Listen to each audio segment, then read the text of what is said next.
Hi everyone, I'm not sure if this mic is working, so I'll just try to project as much as I can. My name is Dana, and I'm a WKU alum. I was here between the years of 2000 and 2004, and I majored in political science and communication. And I want to give a shout out to my Zeta sorors who are here. And are there any Sigma brothers here? I don't see any, but shout out to them too. And I serve at my day job as the Youth Services Center Assistant Coordinator at the Bowling Green Junior High, so I'm in social work. And I'm also a current Bowling Green City Commissioner, and I'm very blessed to be able to serve our community in that role as well. Thanks for having me here today. Hi, it's so good to see you. My name is Melinda Hill. I am a former City Commissioner, Mayor Pro Tem. Currently, I serve in Frankfort as the Chief of Staff for the Finance and Administration Cabinet.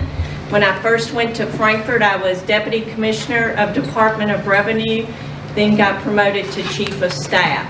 I'm a mother of 2 grown children, and I feel blessed that I'm able to do this now in my career because my children are grown. I'm State Representative Patty Mincher, and I represent Bowling Green, House District 20, which is essentially the city of Bowling Green, in the Kentucky House of Representatives. I was elected in November of 2018, sworn in January of 2019, and I'm the first woman to serve from any district in Warren County in the Kentucky General Assembly, which is a lot later than that first should be, but I'm proud that we've broken through that ceiling. This is my first elected office. I teach here at WKU. I'm in the history department. I do pre-law advising. I also advise the legal studies minor. I served for 7 years. It's not the first time I ran for an office. I served for 7 years as the elected faculty regent for the WKU Board of Regents for a little time off, and then I stood for election. And my husband Michael is here, and our son Alex is over in FAC taking a music lesson right now.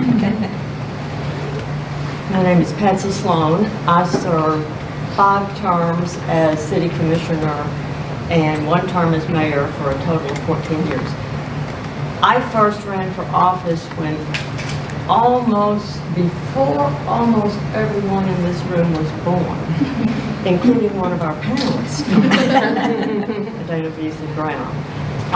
It was pretty lonely for women in politics back in those days, and I was the first woman ever to be elected to any office in Bowling Green or Warren County. Not many others had given it a try, but that first woman thing kind of sticks with you, that was not the reason that I ran, was to be the first, but that designation, that label sort of sticks around. I'm Elaine Walker, and I was the 3rd woman serving as mayor, and Patsy has always been one of my mentors. I was born and raised in the DC area, the daughter of an Air Force officer, and traveled around a lot. We lived in Los Angeles. But in terms of elective office, I was first elected mayor in 2004.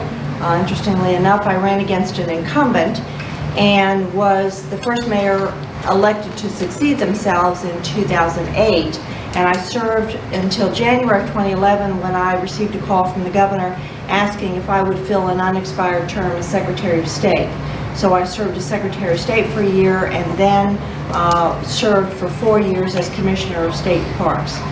So I was away for 5 years, and I'm really glad to be back in Bowling Green. Okay, thank you very much. Did it help you? Did you get more media attention because of it? Or did you feel like it was an additional challenge being a female running for office? Let me take that one Yes, first. ma'am. Yes, ma'am. Oh, I got a lot of attention. A lot of attention. I was running for an office that City Commission is elected at large, which means that voters can vote for 4 people.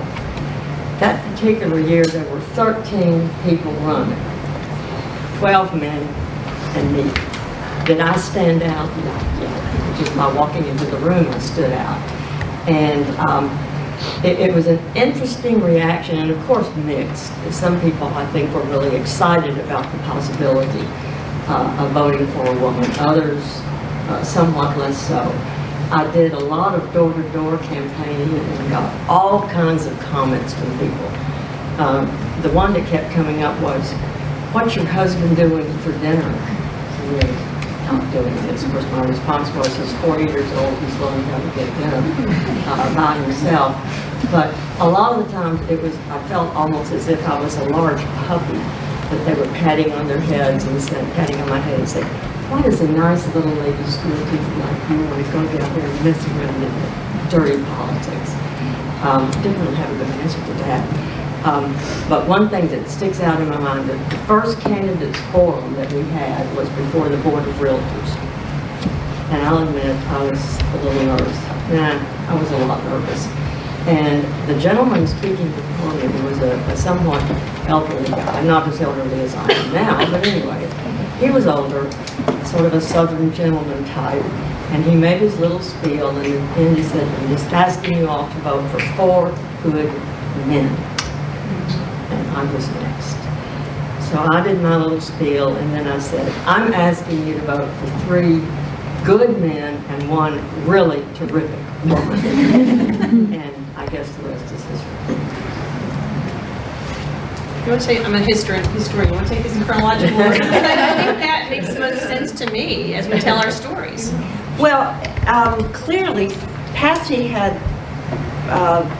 kind of led the path for electing women in politics, and by the time I was going door to door in 2004, one of the things that I noticed is that people were a lot more open to letting you come in, to hearing what you have to say, because I was a woman.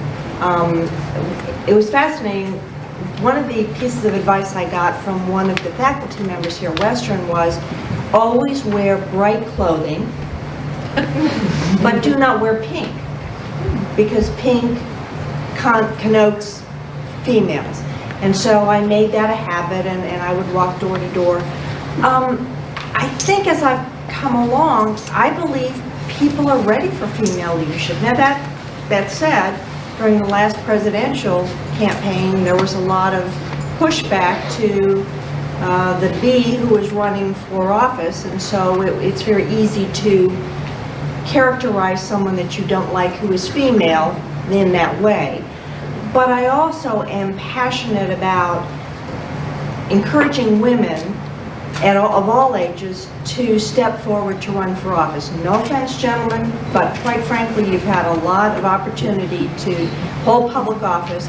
What I want to see is I want to see more women at all levels of office, and so I'm working very closely with a training program of which Patty and Dana are very familiar, that trains women to run for office, because I think that our time has to be now, because we have to change the complexion of local, state, and federal politics.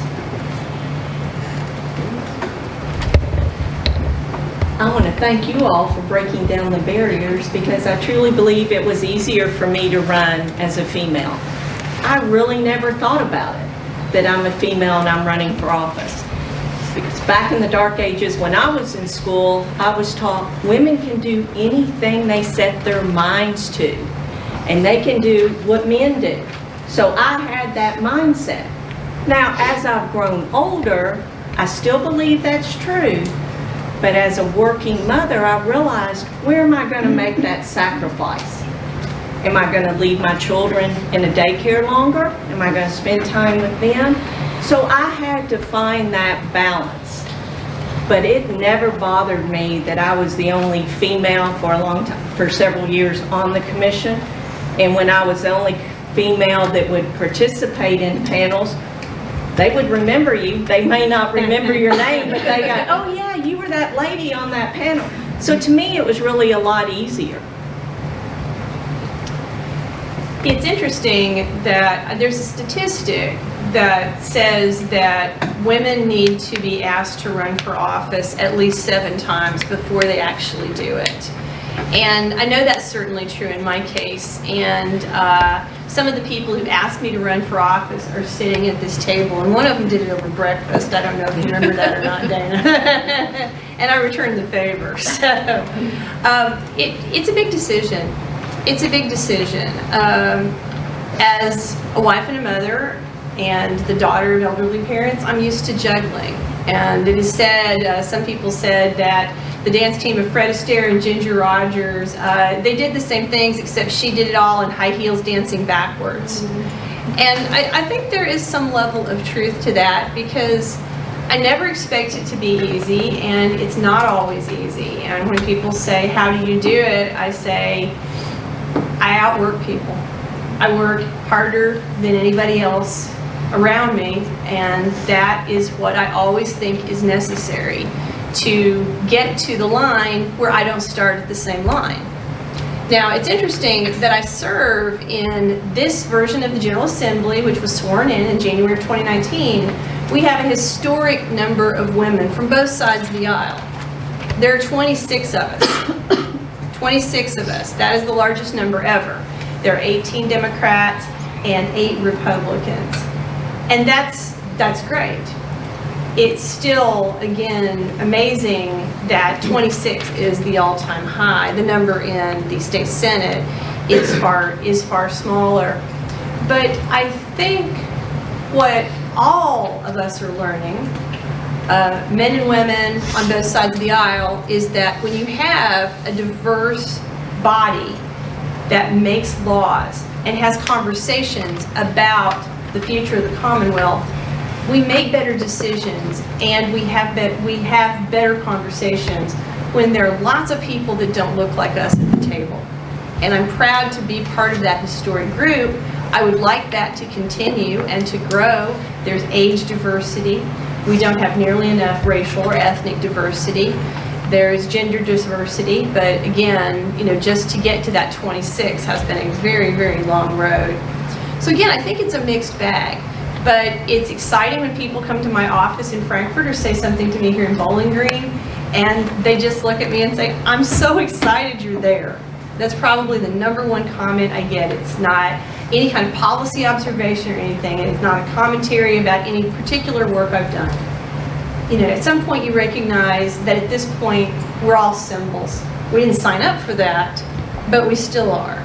So, I'm excited to be there too, and I'm excited to be representing for what good can be done now, but also showing others that there is a path for you, and I'm here to make it easier for you. So it's interesting that I'm bookending with Miss Patsy, because I definitely would echo the way that she described the reception that she received in some spaces. I told this story at the last event we had for the women's vote, but I think it's important to share again if you weren't here. One of the Saturdays I was knocking door to door. Those are really long days, those Saturdays. You're doing it the entire day, nonstop, at least 8 hours. And it was the middle of the day, and I knocked on a door, and a woman answered, and we had a conversation, and she told me with a very stern look on her face, shouldn't I be at home taking care of my children and preparing dinner, and what was my husband doing while I was out knocking doors? And wouldn't it be better for my family if I stepped out of this race? And that was an incredibly discouraging moment, because I do have young children, and I did during the campaign worry about them. I loved them and I missed them terribly, especially on those Saturdays. I was missing soccer games and special time with them.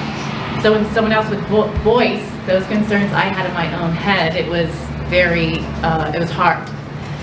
But the very next door I knocked was a woman who was a world-renowned, traveled the world as a concert pianist. And she told me that I could do anything I set my mind to, and that the sky was the limit, and that it was important that I was doing what I was doing. And it turns out that she was right. My kids are so proud of me.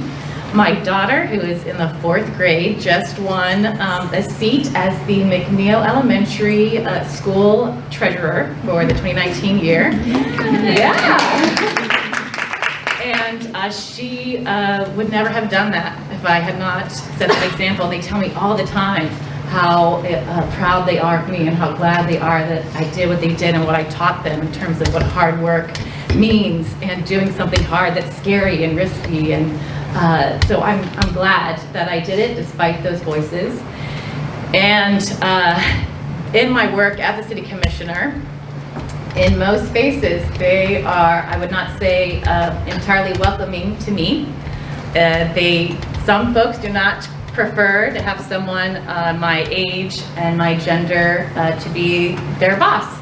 And it makes them uncomfortable, and I get a lot of condescending pat on the little head, aren't you cute over there, type of response to me in my presence. So I think we have come a long way, but there's also, I don't want to paint a picture as if somehow it is equal in this moment and that it's welcoming and all the time, but it's worth doing.